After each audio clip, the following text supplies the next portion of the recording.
It's the radio guy, Mike Prince. Welcome to the Tuesday edition of the Mike Prince Show here at the Open Mic Broadcast Network, coming to you each and every day with the world of sports from the HBCU perspective and a whole lot more. Don't forget our social media handles for Instagram, Facebook, and Twitter are at the Mike Prince Show. The YouTube channel is Open Mic Broadcast Network. Our 24-hour dial-in message line, 713-570-6736. And without any further delay, we'll jump right into today's episode. Today's episode made possible by attorney Lee Van Richardson, located at 1047 Austin Street in Hempstead, Texas. You can give him a call today at 979-826-8008 to schedule your appointment for any of your legal needs on today. Attorney Lee Van Richardson, Hempstead, Texas. Well, the stage has been set for the Southern Jaguars. They received their invitation on yesterday. They will be paired up with Mississippi State, Miami, and Central Michigan.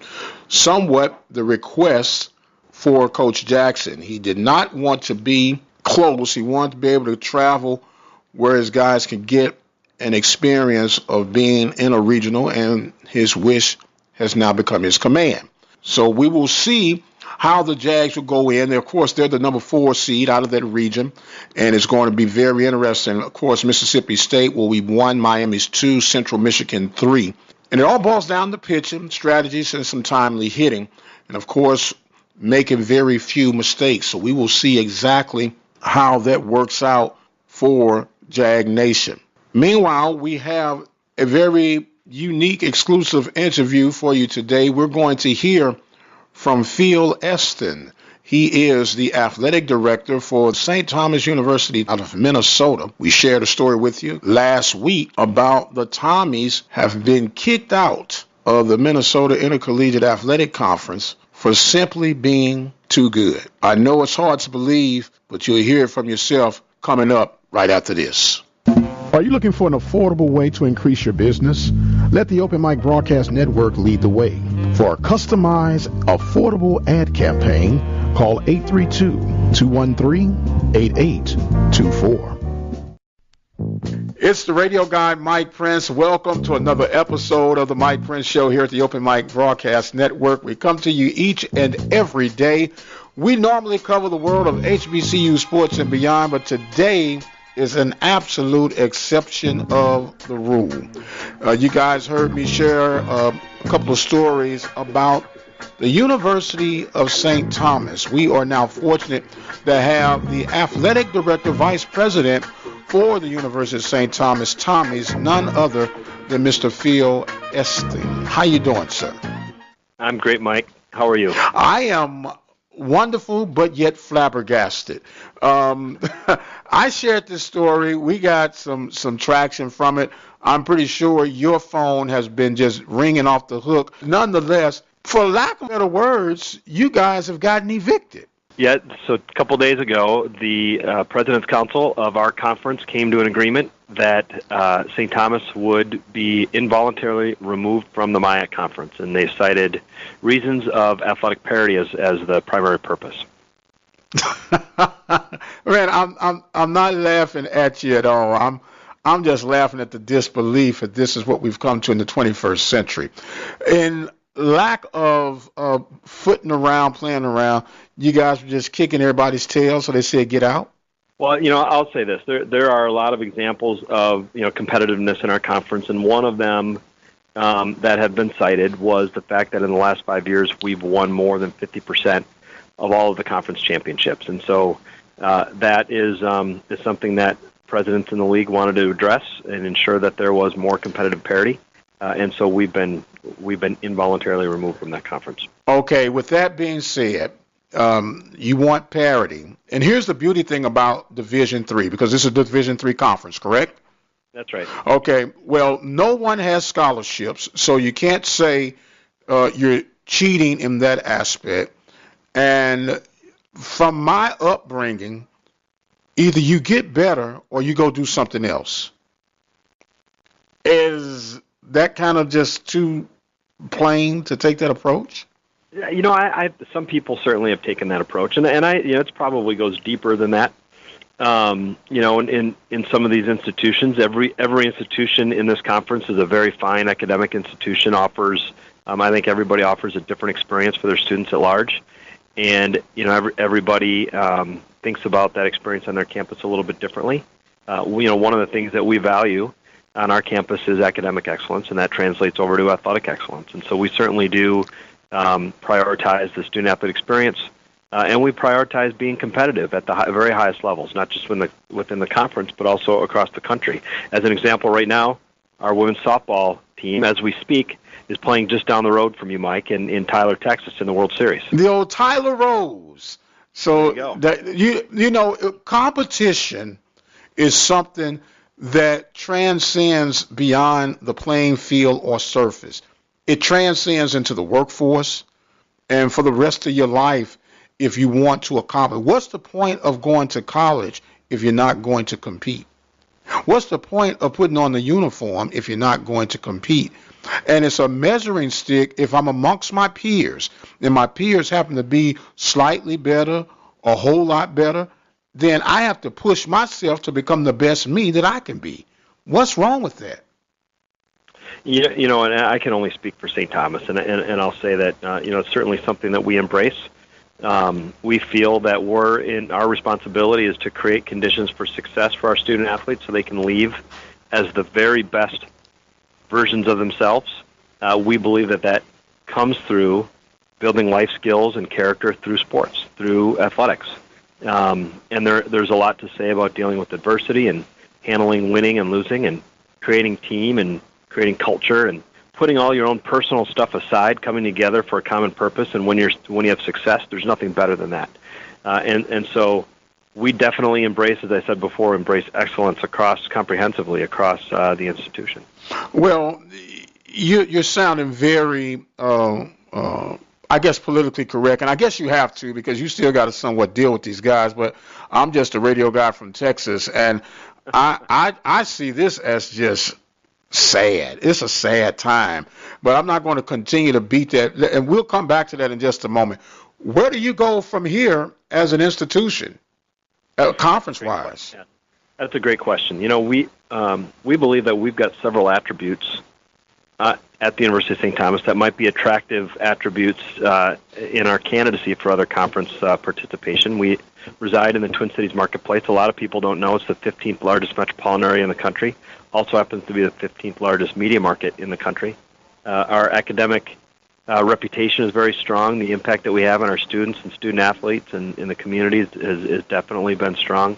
And the history of athletic excellence and the competitiveness that we've demonstrated over the last several decades, I think all will be attractive attributes for other conferences. So we'll sit down and really assess what St. Thomas is looking for out of its intercollegiate athletic programs and look at several options at the Division III level, maybe even at the Division II level, and then seek to secure an invitation from that particular conference. Well, see, here's something that if I'm your president or even one of your staff support teams, and you need to put this in writing. Since these guys, these 12 universities are going to unanimously say that you got to go, they need to pay whatever your fees are to enter into the next conference and pay some of your travel for the next 5 years. How about that?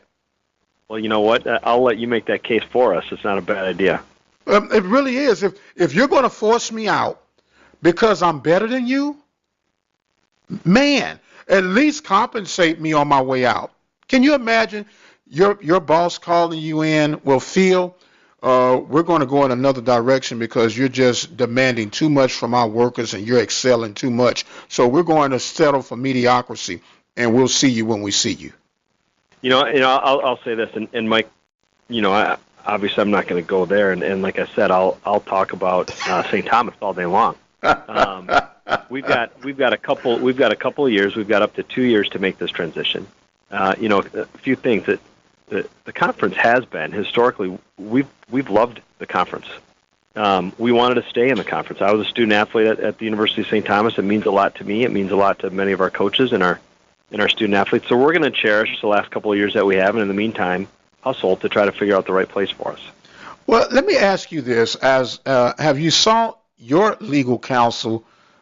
Is this legally something that they can do? Is force you out? What we understood as we were going through this was that it was inevitable, and if they didn't force us out, if it didn't kind of come to this agreement, many of the institutions were prepared to leave and either join or start another conference. The conference was going to cease to exist if St. Thomas stayed. And so from a legal standpoint, I can tell you that a protracted, expensive legal position would not necessarily have put our student-athletes in the best position, would not necessarily have shown well on the University of St. Thomas institutionally. And so it was not necessarily something that we took a strong look at.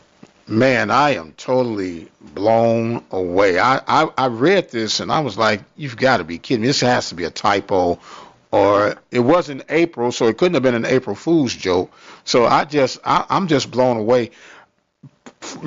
Personally, if I have a son or a daughter that was interested in going to any of those other 12 institutions, for that reason alone, I would tell them to turn and go the other way, because you're sending a message across the board. And it speaks of the time that we're in right now, where everybody gets this participation trophy. Little Johnny's going to feel good because little Johnny is on the team and he's just happy. And little Johnny really believes he's really better than what he is, so he gets the reality check that little Johnny really sucks. Then they want to sue you because little Johnny now has to sit on the sofa and tell the psychiatrist that he thought he was better than what he was until somebody gave him a reality check. It's a sad time, man. I think that you're entitled to your opinion there, Mike. I'll tell you this. I've got a lot of friends and colleagues that went to school at some of the other schools in the MIAC. I have a lot of respect for them. They've gone on to have wonderful careers and are great people. They give in our communities. And so it's very difficult right now. It's a sad day, I think, for the conference. It's sad for us at St. Thomas. But all we can do is look forward. And so dwelling on this doesn't do us any good. This is far less the last day of the MIAC for us and far more the first day of whatever's next. Well, with that being said, I would show absolutely no mercy. Forget, how you have your gentleman's agreement. If the game's getting out of hand, then you kind of pull the dogs back. I let the Tomcats roam and keep roaming and mark all new territory, because now for the next 2 years, you guys are going to be like nomads, really, just trying to find another home. If you had to narrow down maybe your top 2 or 3 choices today, what conferences would they be and why? Sure. I do think it's difficult to speculate. There are a couple of conferences that might geographically make sense, and I can tell you what's been reported in our newspapers here. And again, we haven't looked in depth at any of these, but at the Division III level, the Wisconsin Intercollegiate Athletic Conference is very, very strong at the Division III level, perhaps one of the strongest Division III conferences in the country. From a geographic standpoint, that's one that's been mentioned in the media. One that's been mentioned in the media at the Division II level is the NSIC, the Northern Sun Intercollegiate Conference. Again, one of the most successful conferences at that level. And so those are 2 examples that have been mentioned in the media from a geographic standpoint. Could make some sense for us too, but we've got to sit down and just try to decide, Mike, what's best for St. Thomas, where's the best fit, and then work to secure that invitation. It needs to be noted that we don't get to choose where we go. We have to be invited to another conference. And so whether we think this school or this conference or another conference is best for us, we need to work to secure an invitation from that particular conference. And normally there's a tag of a minimum of between $500,000 and $1 million to enter these leagues upon being invited? Yeah, I don't know the answer to that. Again, we have not necessarily looked into all the particulars of that. Wow, it's just totally interesting. I'm going to eventually get over this one, and I thank you very much for being A, available, and B, candid as best as you could be. People are listening, and they're going like, well, Tommies, what is this Tommies thing? And you tried to explain to me a little bit, but it's almost seeming like that this might be a northern type of tradition. So would you explain what a Tommy actually is? Oh, sure. The mascot. So, yeah, we're the St. Thomas Tommies, and in our conference, several of the other schools have adopted a similar kind of a nickname and a mascot. So, for instance, one of our best rivals is St. John's, or the St. John's Johnnies. St. Olaf is the St. Olaf Olies, and Gustavus Gusties, and They're St. Ben's Bennies, and there are a number of them in our conference that kind of adopt that. For us, our mascot is a tomcat, so a little bit of a lion. But yeah, we are the Tommies. You know what I was just thinking? Maybe because you play a lot of hockey up that way, that took place. We do play quite a bit of hockey. I'd say that's one of our stronger sports, and we're proud of that. Phil, I thank you, man, for so much of your availability. We have a custom here on the Mike Prince Show where we allow our guests to have some final thoughts and comments, and now the floor is all yours, sir. Well, I appreciate that. You know, the only thing that I would say for anybody listening who does care about the University of St. Thomas, you know, one thing that we've communicated to our student athletes is that St. Thomas isn't going to change. And I joked with our basketball coach. I said, hey, whether or not we're in the MIAC or the NBA, we're still going to be St. Thomas. We're still going to offer a high-quality experience, a great education. We're still going to be located in the Twin Cities. And, of course, we can't be in the NBA. And so that's something that's very important to us. We need our student-athletes to know that, our coaches to know that, our recruits to know that, and our alumni to know that. St. Thomas is always going to be St. Thomas.